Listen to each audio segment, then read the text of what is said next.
Good evening. I see many people rolling in. We're so glad you're here. We will begin shortly in just a few seconds. Hi, everyone. I'm Caitlin Brown. I'm the family advocate at Templeton. Hola a todos, bienvenidos. Soy la defensora del enlace familiar de la primaria Templeton. Si favor de seleccionar el botón de interpretation en la parte inferior de la pantalla para escuchar la presentación en español, pero favor de apagar el audio original para escuchar solo en español.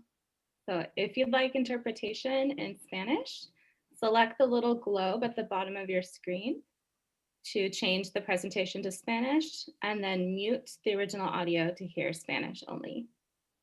Thank you, Caitlin. And Victor is our Spanish interpreter tonight. Thank you, Victor, for coming and spending the evening with us to translate.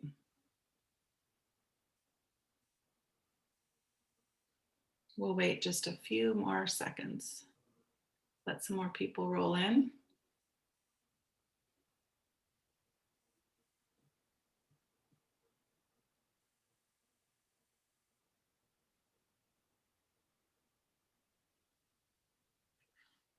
Thank you for coming tonight. We're glad you're here. We will start in just a few moments. Hola a todos, gracias por estar aquí. Vamos a comenzar en un momento. Entonces, si quiere escuchar esa presentación en español, favor de presionar en el globo que está en la parte inferior de la pantalla para escuchar esta presentación en español. Y luego hay que apagar el audio original para escuchar solo en español. Gracias. Thank you, Caitlin.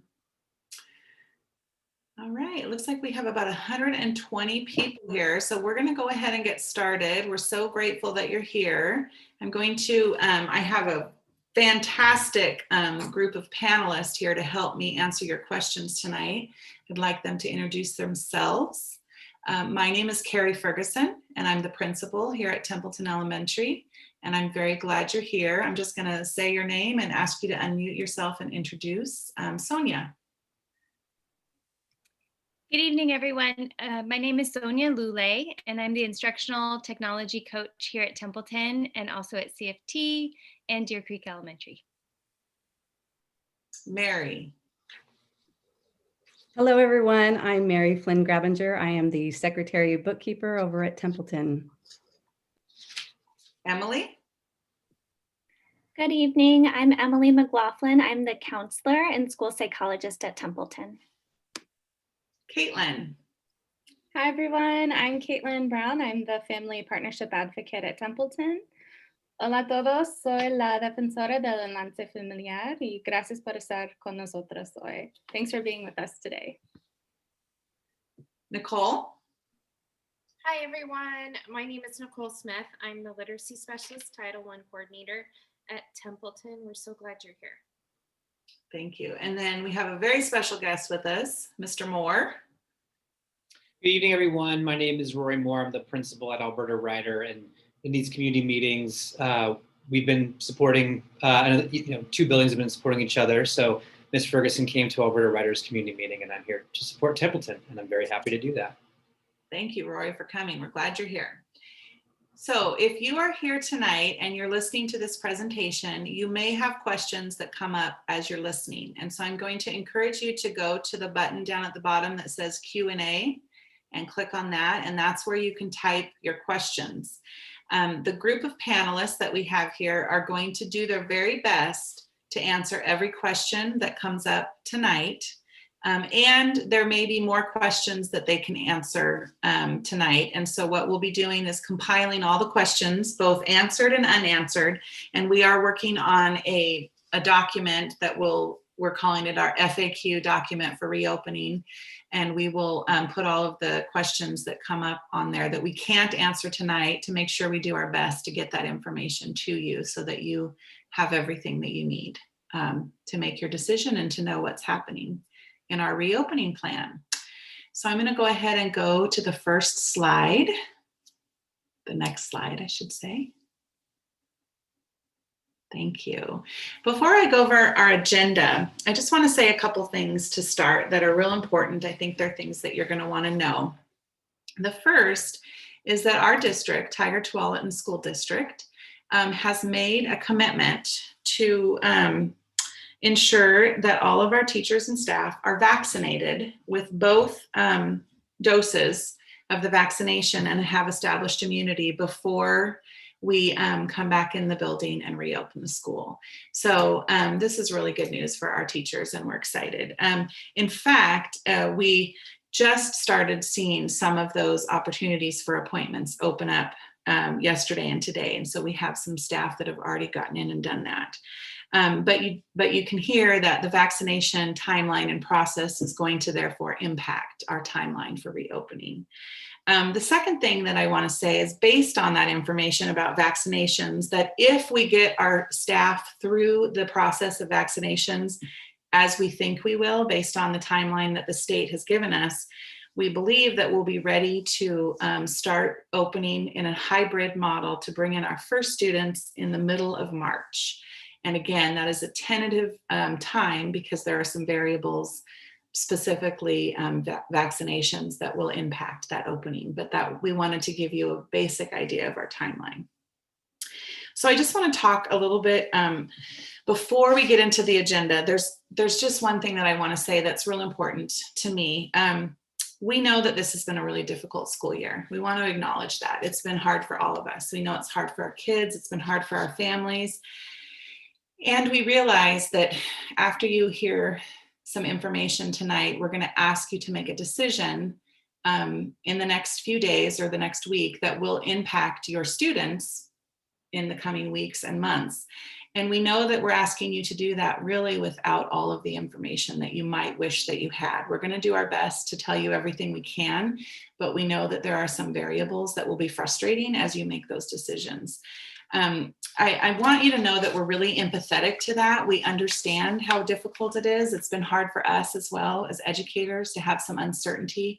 But I want to say that I and my staff at Templeton are really committed to supporting you through this process. We want to make sure that even though we might not be able to answer every question, we might not be able to fix every issue, we are committed to being sure that all of our students have access to education in the best way that we can. We want to make sure that you understand that we're there with you. We're going to be honest. We're committed to doing this right and safe and the best that we can. And we want every student to have as much access as possible. So that's our commitment to you. And I want to say that ahead of time because I think there are some things that aren't going to be maybe exactly answering all of your questions tonight, but we want to make sure that you know we're supporting you through this process. So as we get into our meeting, we want to cover the context and our goals for what we're doing. We want to explain to you that we have chosen to reopen with a half-day hybrid schedule. So we want to make sure that you know everything you need to know about what the day is going to look like in a half-day schedule.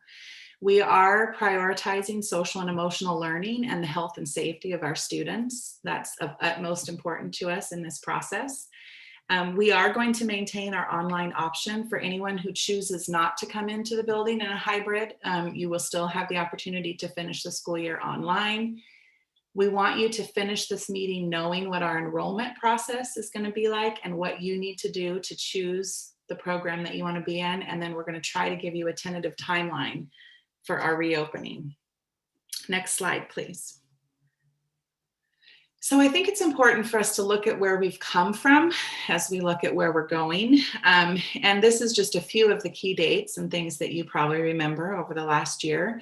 In August, before we got ready to come back to school, we realized that we were not going to be able to come back in a typical school year. And we were, because of the mandatory metrics that were put in place, we were forced into an online school. And we made adjustments for that. In October, the metrics were updated with a little bit more flexibility, but in the counties that we work and live in, so whenever we look at the metrics and the counties that are impacted by that, we have to look at Washington County, Multnomah County, and Clackamas County. That is because our school is in Washington County. We also have schools in Clackamas County in our district, and more than 10% of our staff come from Multnomah County. So we have to consider all 3 of those counties when we look at any of the numbers, and that hasn't changed. So in October, even though there was more flexibility, the cases in those 3 counties were not such that we could reopen. So we had to stay in distance learning. Now in December, something that was kind of confusing to some of us happened, where the metrics were shifted from the word mandatory to advisory. And for some, that was confusing because we thought it meant that we could go back now. The truth is we still have the metrics and we are still following them. They are a little bit more lenient, and it's giving us an opportunity to open, but because the safety of our staff and our students is our primary commitment, and because of our liability to protect our staff and our students, we will follow the metrics for reopening. And then in January, just recently, new metrics were released that gave us even more flexibility than we knew about for being able to open. So could we go to the next slide, please? So before we look at those metrics, I want to build a little context for you about our focus as we reopen. So the first thing that we want to say, always foremost and of utmost importance, is equity and safety.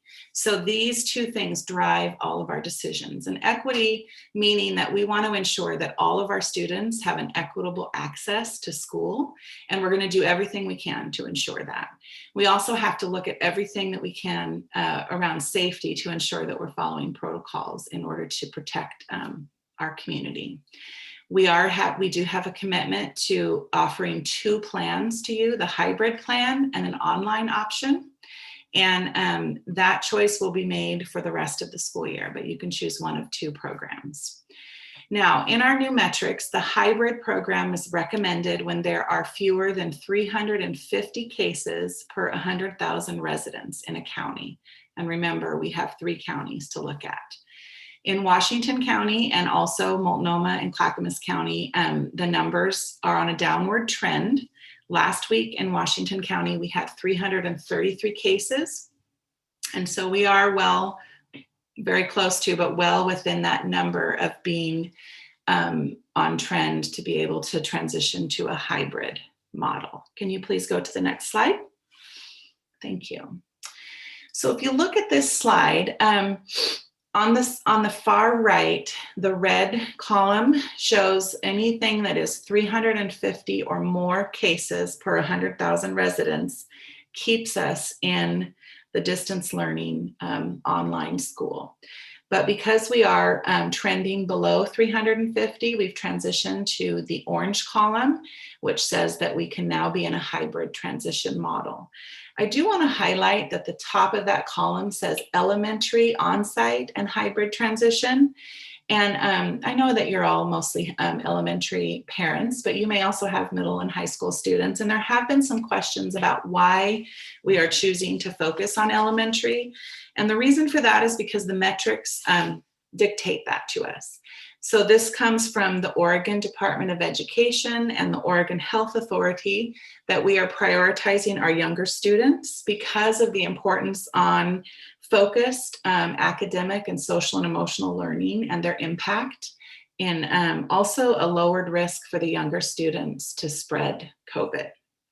So that just kind of explains why elementary is in that column. And you can see as you look at the table that as we move to lower cases that we can transition more, but right now we're in the transition to hybrid. Next slide, please. Thank you. So when we talk about our goals for returning to the building, what are we focusing on? Well, first of all, our biggest and most important is human connections with peers and adults. So we are continuing to focus this as a high priority and a need for social and emotional learning and connection. And so we will continue to prioritize that in our schedule. We will still have morning meetings. We'll have community time because we think it's the most important part about coming back to school. Additionally, school is going to look different. And you'll see later on in this presentation some of the ways that it will look different. But we have to teach our students how they're going to interact in this new environment of school, learning social distancing protocols and safety protocols. And so we know that bringing them into the building on a more consistent in a more consistent way regularly, but in a shortened day is going to give us opportunities to teach them that routines. We also hope that we're going to increase engagement and academic achievement for our students because they're getting daily connection with their teacher and their peers. That's my dog, by the way. I don't know why. She's excited. All right. Can I have the next slide, please? All right. So if you have been tracking with us, paying attention and coming to these meetings, you might have noticed that in the fall, when we put together a hybrid plan, we had a plan that was a split week plan for full days. So in other words, students would be in cohorts. They would come in Monday and Tuesday for all day, or Thursday and Friday all day, and they would have a split week. And you may be wondering, why did we change to half day? Well, there's some things that we know now after being in distance learning that we didn't know when we started. And so we're learning from our experience and also the experience of districts around us. We believe that the consistency of having students in school every day, even for a shorter time, is going to be more conducive to better learning, as opposed to seeing a student for 2 days and then having 3 days of a week that they're doing independent learning and not having that ongoing connection with their teacher. And we think for most of our students, it's going to make it a lot more difficult for them to stay connected and engaged to school. So we're choosing, for consistency of learning, a half-day model. We also think that the frequent interaction is going to be beneficial both for social and emotional and academic interactions. Again, when we talk about teaching our students the new protocols for how to interact with school, we think that more frequent opportunity in a shortened time is going to give us a chance to do that. And we also believe we can keep a pace that's similar to our online schedule. So those are the reasons why we're choosing half day. Next slide, please. Thank you. So half day schedule, the class will be split into 2 cohorts. There's going to be a Monday cohort from 8:25 to 10:55 and an afternoon cohort from 12:25 to 2:55. All classes K through 5 will be on the same schedule. If you remember in the fall, we had talked briefly about K1 having a little bit of a different experience, but that isn't possible for us in our current situation. So K5 will have the same schedule. Next slide, please. Thank you. So students will be in person for half days, Monday, Tuesday, Thursday, Friday. Wednesdays will be the same. They'll have an online meeting at 8:30 with their teacher, followed by independent work on that day. Next slide, please. Okay, teachers will have one group of students at a time. We will not be live streaming. So I think we originally, before we really got into distance learning, we thought that a teacher might have some students in front of them learning and some students at home with a live stream lesson, teaching both at the same time. Now that we've done it, we've experienced it, we've learned from some other districts around us that is not it's not best for the students, and it's not really doable for the teachers. So we will not have live stream. We will have students come in half day. While they're at home, they will work on independent work, online or paper activities that they can bring back the next day and have their teacher check. So there'll be a more consistent and frequent communication loop, but they will have independent work when they're not at school. Next slide. Okay, some details that you probably have questions about. We will have recess in the schedule. When you see it here in a moment, you will notice that there is designated time. We're calling it daily time for socializing.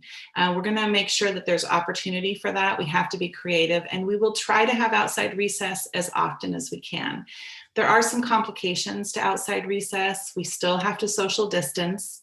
We still have to wear masks. And we have to sanitize equipment between each cohort. So it's not something that we know if we can do every single day, but we're gonna try to do it as often as we can. When students are at school, they will not share supplies. They're gonna have their own pencil box or pencil pouch that have their supplies in it. I think we're gonna make sure that families don't need to worry right now about purchasing new supplies or finding ways to bring supplies from home to school. We'll make sure that students have an at-school set of supplies, and then parents at home can have their own set of supplies. We are going to ask students to bring their iPads to and from school daily.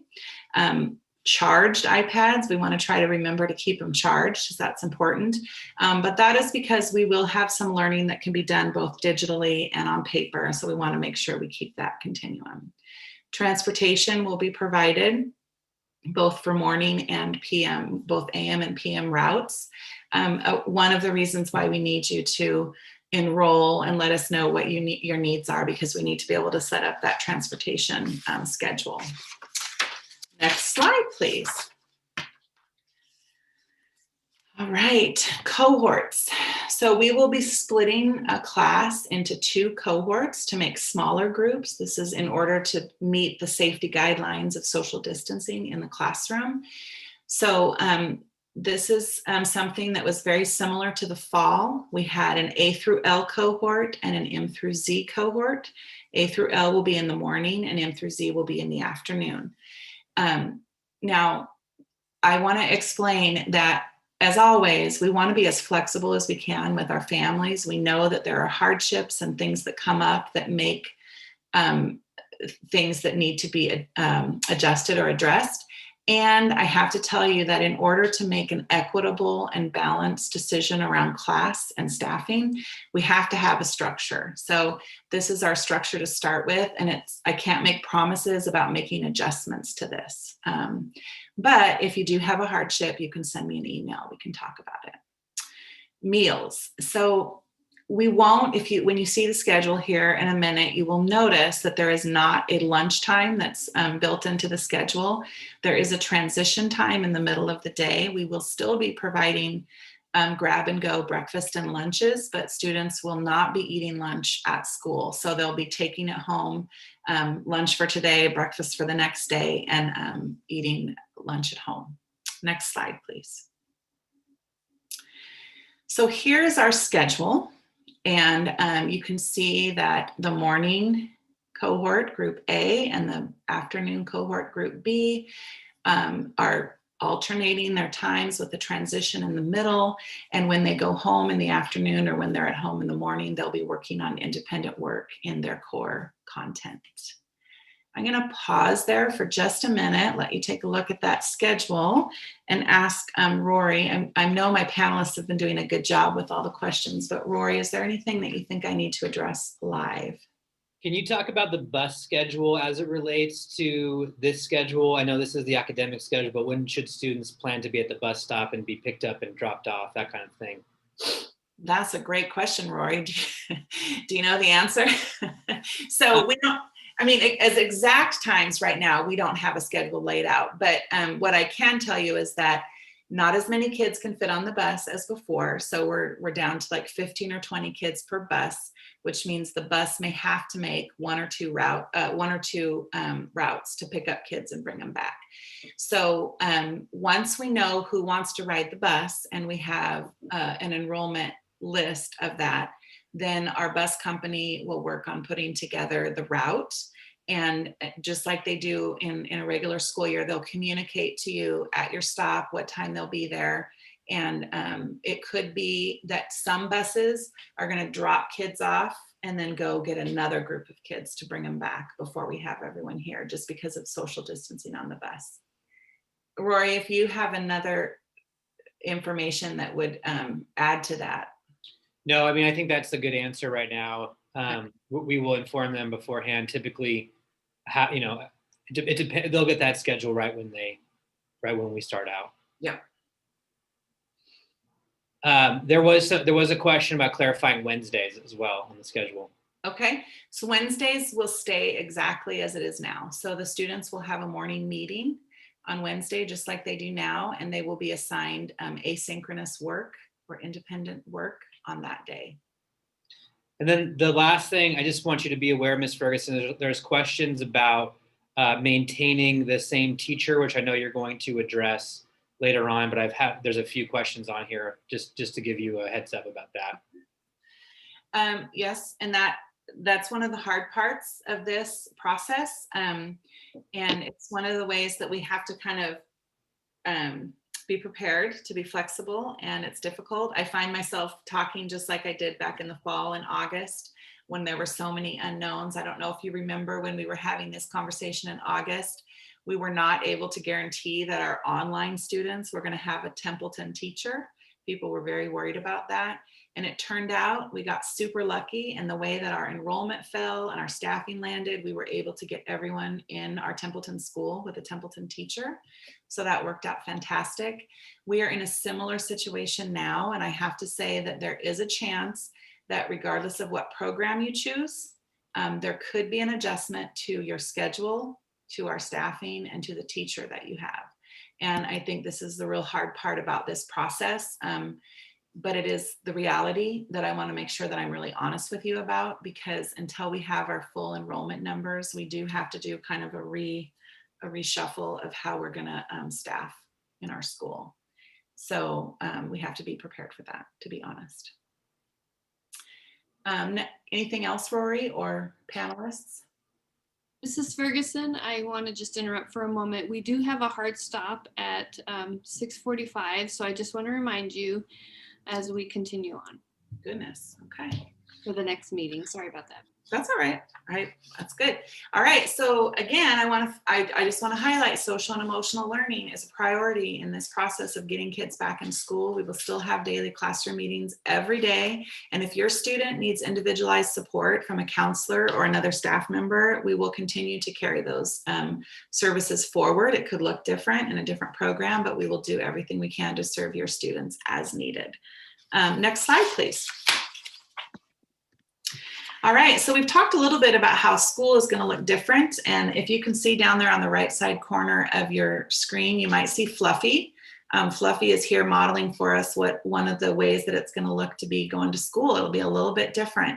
And as we get ready to come back to school, you need to know that you as a family are the first screener for us. We're going to ask you to partner with us and make sure that if there are symptoms at home, or if you've been exposed to COVID, that you're going to stay at home and not bring it to school. Also, when students get to school, there's going to be a visual screening when they enter the bus, when they enter the school. We will not take temperature of everyone unless we see that they have symptoms and they need to be checked on a little further. If you are at school, you will be wearing a mask, everyone at all times, inside and outside the building. We're going to practice frequent hand washing, hand sanitizer, and buses and classrooms will be sanitized between cohorts. Next slide, please. And that is in Spanish. I'll leave that there for a second, but I can't read it, so I'm going to go to the next slide. All right, so additionally, when you come into the classroom, and there's Fluffy again, working hard, I love it, with mask on, love it. Cohorts will be split into half, classes will be cut into half so that half as many kids are in the classroom. The rule that we have is 35 square feet per person, and students will have to remain at their desks. They will have their own supplies, and they will have a trifold plexiglass divider that each student will have their own, so it will be clean just for them. They're going to have to stay at their desk. They won't be sitting at the carpet or on soft furniture or moving as much around the classroom, and we'll be spending a lot of time learning new protocols, routines, and safety procedures to make sure that we are following these rules. I'm going to go to the next slide and show you a little preview. Well, this is in Spanish. There's another one of our mascots being ready for school. Thank you. Next slide. We have some staff in our district that are putting together a kid-friendly, family-friendly video with our mascots that are going to show us some of the routines that we'll be practicing when we get back to school. And we will be sending this video to you. But right now, I'd like to give you a little preview of this fun little video. So let's go ahead and watch that together.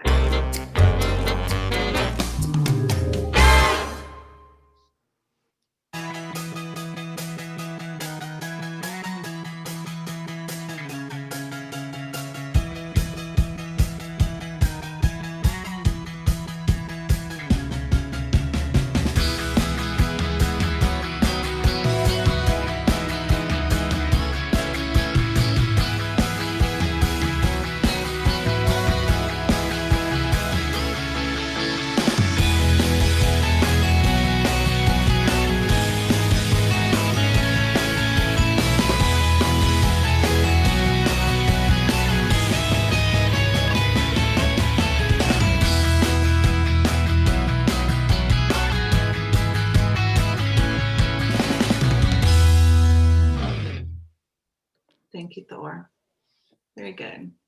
So more to come on that. That's going to be a full video, and I think you're going to really like it. All of our mascots participated. So just a reminder on quarantine, when we get back to the building, we're anticipating that we will have some cases that come close to us, and we will have to practice quarantine. So this is a really good visual. Person A is a confirmed case with COVID. Person B had direct contact with them. They're in the same class or they rode the same bus. So person B should quarantine. But person C did not have close contact with person A. They were not on the same bus, not in the same class, but they had contact with person B. But they don't need to quarantine because it has to do with the confirmed case and close contact. Next slide. So what that means is we could have a cohort that has a case, and in a situation where a classroom has a positive case, the whole cohort would be considered having direct contact and would go back into distance learning while they're quarantined. So this is another example, and you can see at the top there's cohort A and B. Those are classrooms, and then down at the bottom, bus 1 and 2. So those students are riding the bus.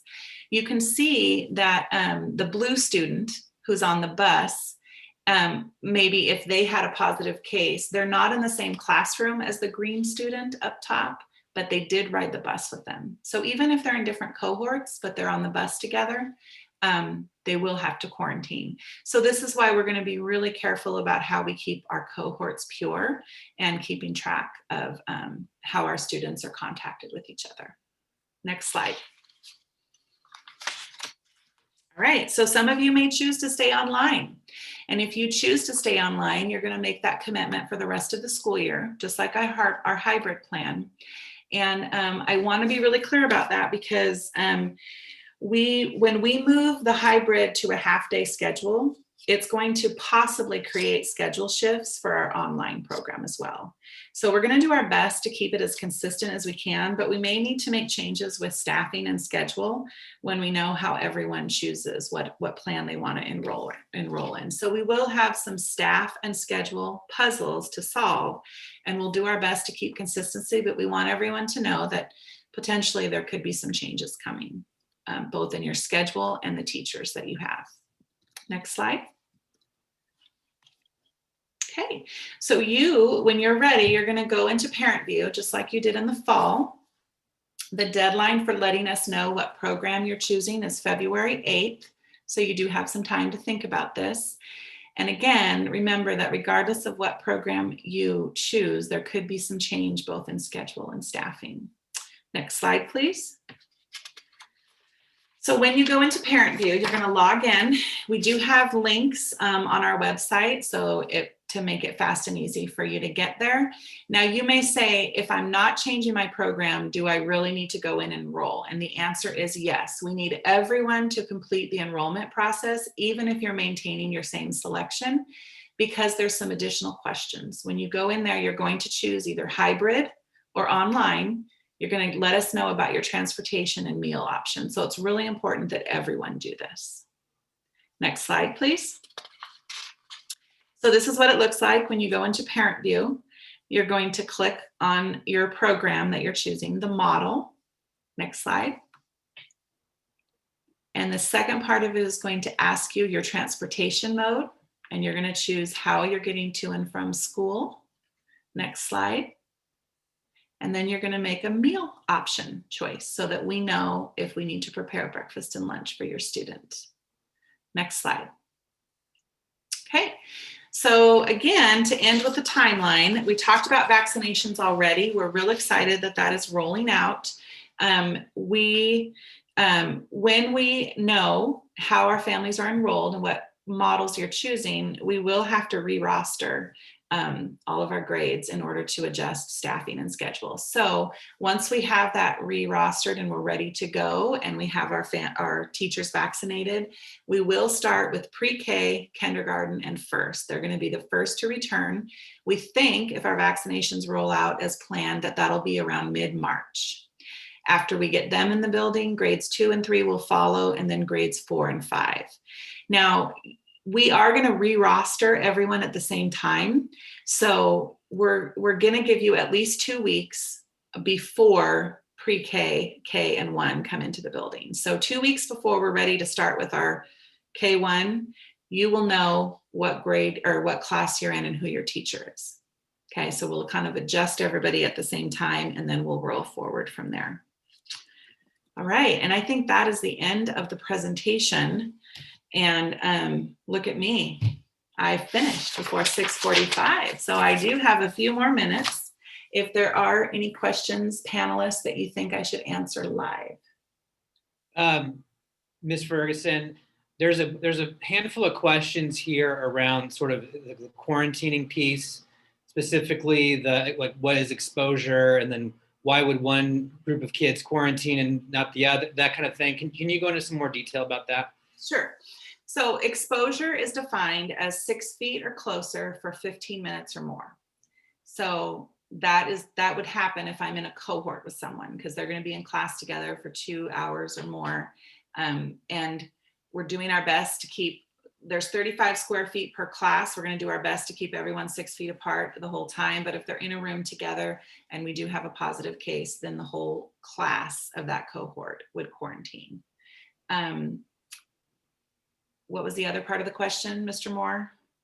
What will happen to kids when they are quarantined? How will they get their access to their education? Okay, so a quarantine cohort will go back into online for 2 weeks.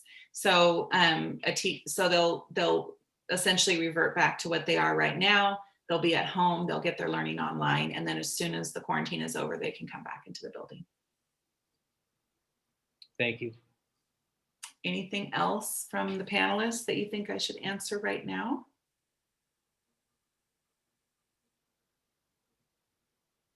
Okay, I trust that you guys did a fantastic job answering questions. I know there's a lot of them.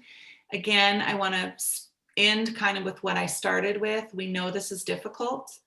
We know there's a lot of variables and unknowns. We appreciate how flexible and positive you've been with us and how supportive you've been. Our biggest intention is to ensure that all of our kids have access and that we can do everything we can to support you in this process back. So please give us a chance by calling, emailing, asking questions. Let us help you with this. And thank you for coming tonight. We appreciate your commitment to being here.